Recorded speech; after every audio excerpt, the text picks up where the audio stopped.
Good morning, everyone. Today is Rosh Chodesh Kislev, the first day of the month of Kislev. Kislev, of course, is a very beautiful month because it contains the holiday of Hanukkah, which is the holiday of light. You know, very often people ask children, what do you want to be when you get older? And you know, the common answer is, I want to be a fireman, I want to be a policeman, I want to be a doctor, I want to be a lawyer. But you notice, no one asks the kid, what do you want to do when you get older? They ask them, what do you want to be? The question is not what you want to do, a doctor, a lawyer, that's what you're going to do, but what do you want to be? What kind of a being do you want to have? The appropriate answer to the question of what do you want to be is, I want to be a good person, I want to be a knowledgeable person, I want to be a loving person, I want to be a sensitive, caring person, I want to be a Torah scholar, I want to be a God-fearing Jew. That's your being, not what you do. We often confuse the two. As someone once said, on a play on words, he said, don't just do something, stand there. We always feel we have to do something in order to be worthy, in order to be validated, in order to have self-worth. But we have to understand that our self-worth doesn't come from what we do, it's from who we are. And that's really the condition between unconditional love and conditional love. Conditional love is dependent on what you do. Unconditional love is irregardless of what you've done or didn't do. I love you because of who you are. It's not dependent on your actions. And this is exactly what we find in this week's Parsha. This week's Parsha is a verse that says, Vayehav Yitzchak es Esav. Isaac loved Esav, Kitzayed befiv, because he hunted for him. He put food in his mouth, game in his mouth. He would feed his father. He took good care of his father. The Rivka, but Rivka Oheves loves es Yaakov, Jacob. Notice the difference. One parent loves one child. Isaac loves Esav. Rivka loves Jacob. But listen to the words. The reason why Isaac loves Esav is because he put food in his mouth. He provided dinner for him every night.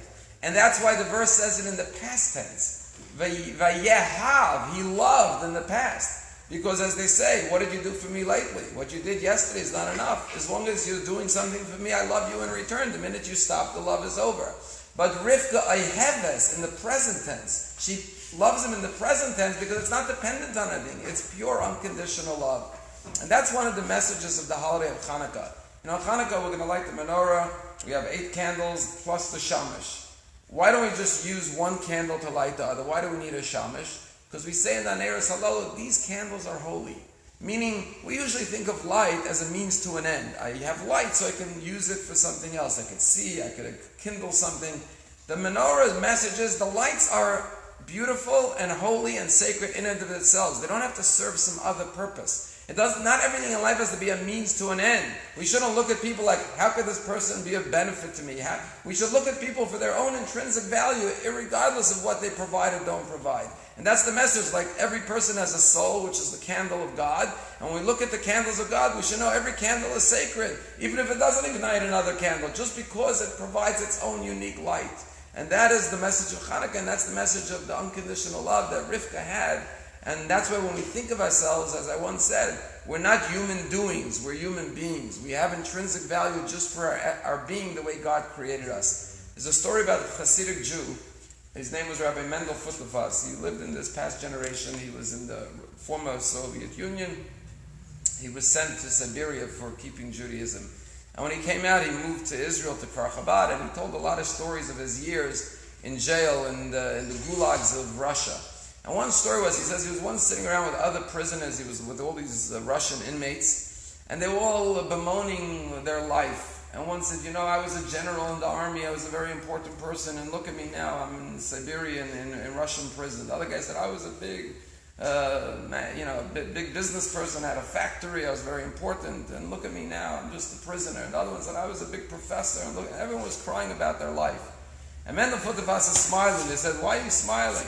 He says, because I'm doing the same thing I've always done. Nothing changed in my life. He says, what do you mean nothing changed? You're sitting here in prison with all of us. He says, I also had a big business. I was an important person. But that's not what I was. You know what I was? I was an Eved Hashem. I was a servant of God. And you know what I am today? I'm still a servant of God. I'm the same Eved Hashem. In the past, I did it in my business. Now I do it in prison. But either way, I'm still the same being. I didn't change. And therefore, I can be happy because nothing in my life changed. Everything in your life is going to change except your essence, who you are. Your goodness, your righteousness, your kindness, your fear of Hashem, your love of Hashem, your knowledge, that never changes, can never be taken away from you. If you identify yourself by your being, not by your doing, you'll always be happy because you'll love yourself unconditionally. But if you only love yourself for your productivity and your actions and your results and your accomplishments, sadly you'll be disappointed in life. And that's what Hanukkah teaches us. Realize you have an inner light that Hashem put in you, your neshama, and always realize that light, like the candles of the menorah, is sacred and holy.